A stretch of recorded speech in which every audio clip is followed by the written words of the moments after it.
mom. It's like, how could someone do this to my son? Imagine waking up from a coma, your body broken in ways you can barely comprehend. The first thing remember isn't the accident itself.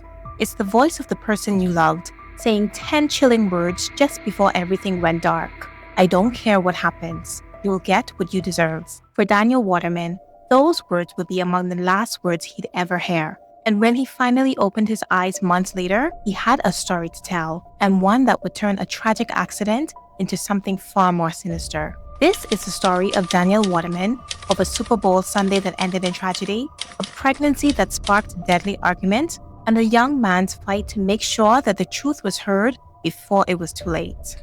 Hello, and welcome back to Crime and Psyche. If you're new here, this is where we explore real cases that remind us how quickly life can change and how the people closest to us can sometimes be the most dangerous. Today's case is particularly heartbreaking because it involves a young couple, an unborn child, and a series of choices made in the heat of anger that would alter multiple lives forever.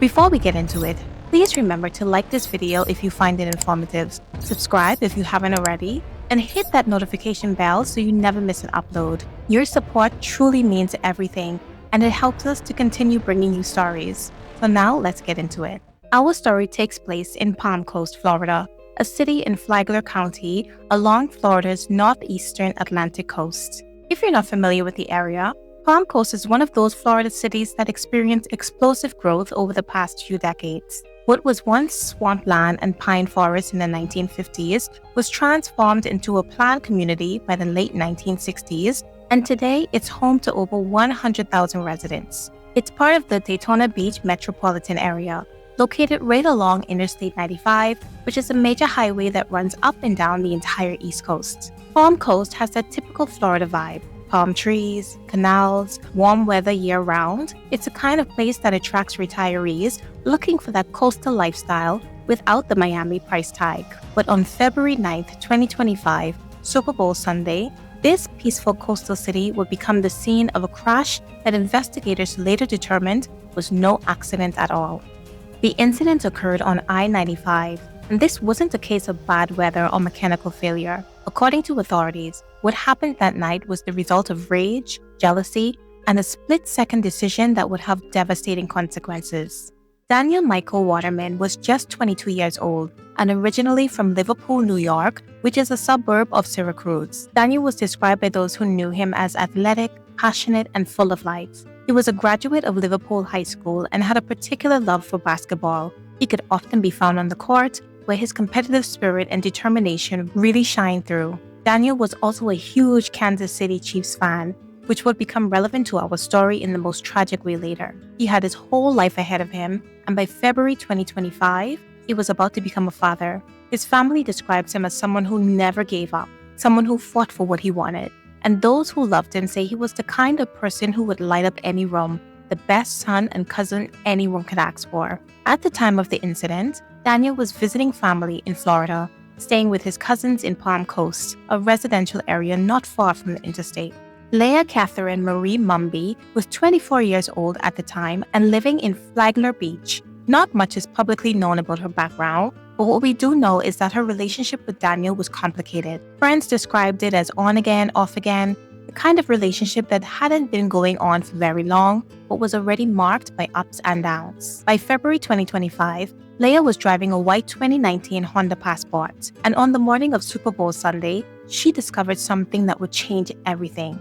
She was pregnant with Daniel's child. According to those close to the couple, Leah was happy about the pregnancy and wanted to keep the baby. But Daniel, on the other hand, he wasn't so sure. He was only 22 and the relationship was still relatively new. The news created tension between them, tension that would simmer throughout that entire day. Daniel's cousin Jessica, who was also really good friends with Leah, would later provide crucial testimony to investigators, recalling what Daniel told her that day. He didn't know what he was going to do, and he didn't like how Leah was handling the situation, she said. Despite the tension, the couple decided to spend the day together. They were planning to watch the Super Bowl, a match between Kansas City Chiefs and the Philadelphia Eagles. They started the day trying to enjoy themselves despite the elephant in the room. Then they headed to Jessica's house in Palm Coast for the game. Jessica later told investigators that while the couple wasn't openly arguing, There was definitely something going on between them, and Daniel was really quiet. Throughout the day, the situation continued to simmer, and then something happened that will push things over the edge. During the game, Daniel received a text on his phone. It was from a woman back in New York, but here's the thing. It wasn't what Leah thought it was. According to Daniel's mother, Heather, the text was completely innocent. The woman who sent the text was simply a friend, someone who happened to be a Philadelphia Eagles fan, engaging in some friendly rivalry banter with Daniel, who supported the Chiefs. Just good-natured trash talking between two football fans. In her emotional state, dealing with the pregnancy news and Daniel's uncertainty, the text message looked like something else entirely. She became convinced that Daniel was in contact with his ex-girlfriend or with another woman he was interested in, and that's when the jealousy took over. According to Jessica, Leah called her twice that evening, both times clearly upset, saying she suspected Daniel of being in contact with a former girlfriend. The tension that had been building all day was about to explode. Before the Super Bowl even ended, Leah and Daniel left Jessica's house to head back to Flagler Beach.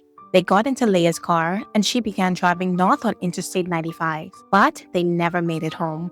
According to the vehicle's event data recorder, which is essentially a black box that modern cars have, the Honda Passport reached speeds between 93 and 95 miles per hour. Even more chilling, the data showed that 4 seconds before impact, the accelerator input actually increased. At approximately 9:56 p.m. on February 9, 2025, Leah's Honda Passport veered off Interstate 95.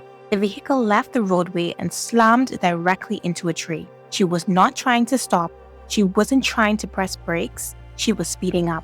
The right front passenger side where Daniel was sitting took the brunt of the collision. When emergency responders arrived at the scene, they found both Leah and Daniel severely injured. But Daniel's injuries were on another level entirely. His grandfather would later describe the extent of the damage.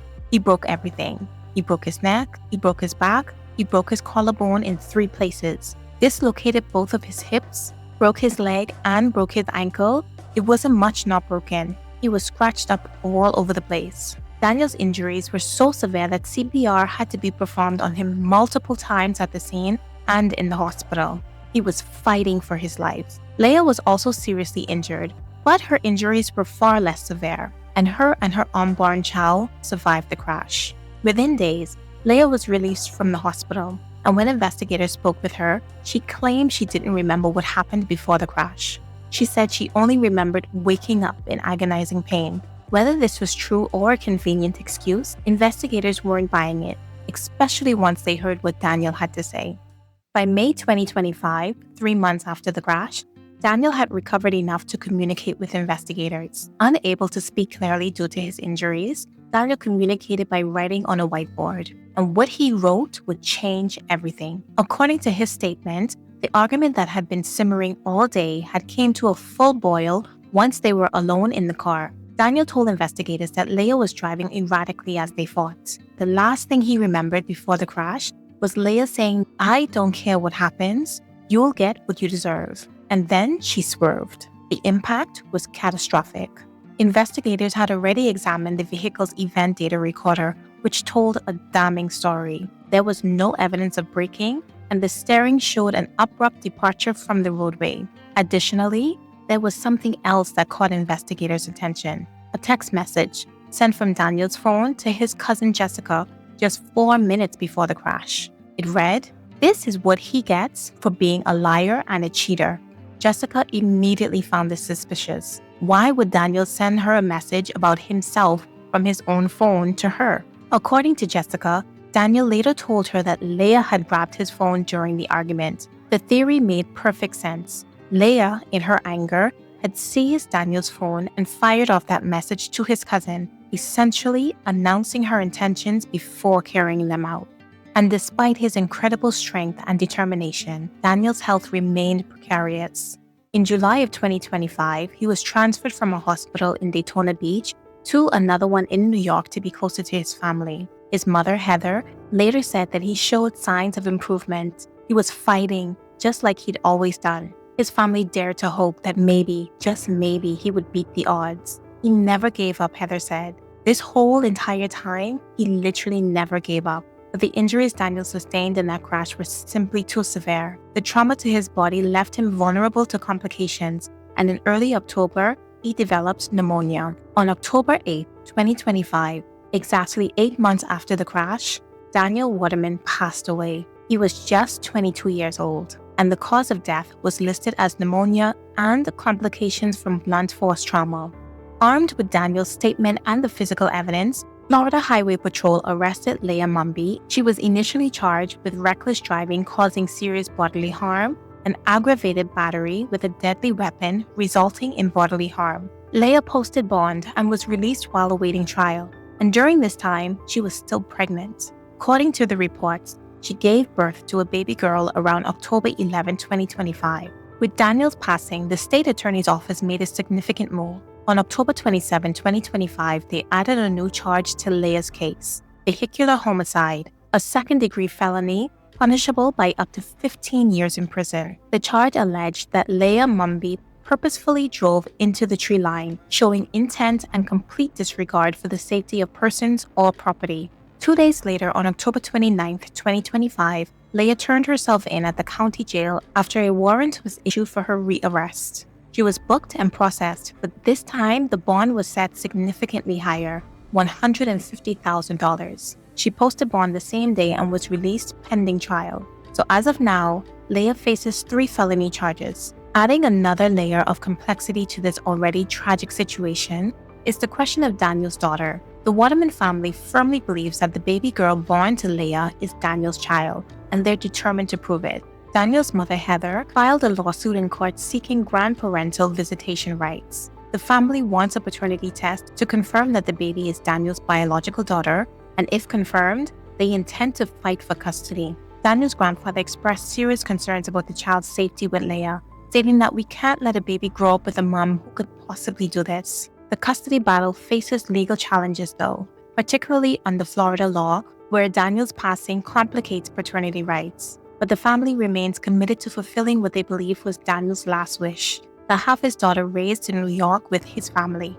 As of the latest court proceedings, Leah's case is moving forward. A pre-trial hearing was held in November 2025, and the defense requested a 60-day extension to review new discovery in the case. Leah remains free on bond as she awaits trial, and if convicted on all charges, she could face significant prison time. Daniel Waterman was just 22 years old. He had his whole life ahead of him, and he was about to become a father. And in that span of a few seconds, all of that was taken away because of jealousy, anger, and a text message that meant nothing. Think about that for a moment. An innocent text message from a friend, a football banter about a Super Bowl game, sparked a chain of events that led to a young man's passing.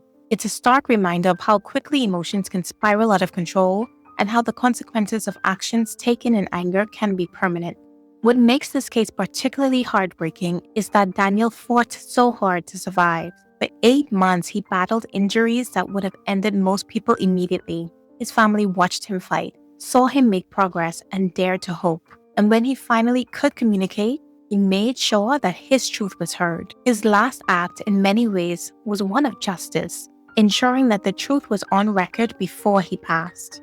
As for Leah, she maintains her innocence, claiming that she doesn't remember what happened before the crash. But the evidence, Daniel's testimony, the vehicle's data recorder, the physical evidence, all tell a consistent story. The jury will ultimately decide whether that story proves guilt beyond a reasonable doubt.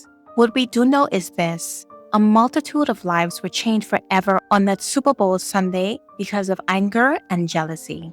If this case affected you, please take a moment to remember Daniel Waterman, a young man who loved life and fought with everything he had to make sure the truth was known. His family asks that he be remembered not for how he passed, but for how he lived. So thank you so much for watching. And if you found this video informative, please give it a like and share it with others who might be interested in true crime stories. Subscribe to the channel, and if you haven't already, hit that notification bell so you never miss an upload. So I'll see you in the next video. Until then, stay safe, stay aware, and stay curious. Bye.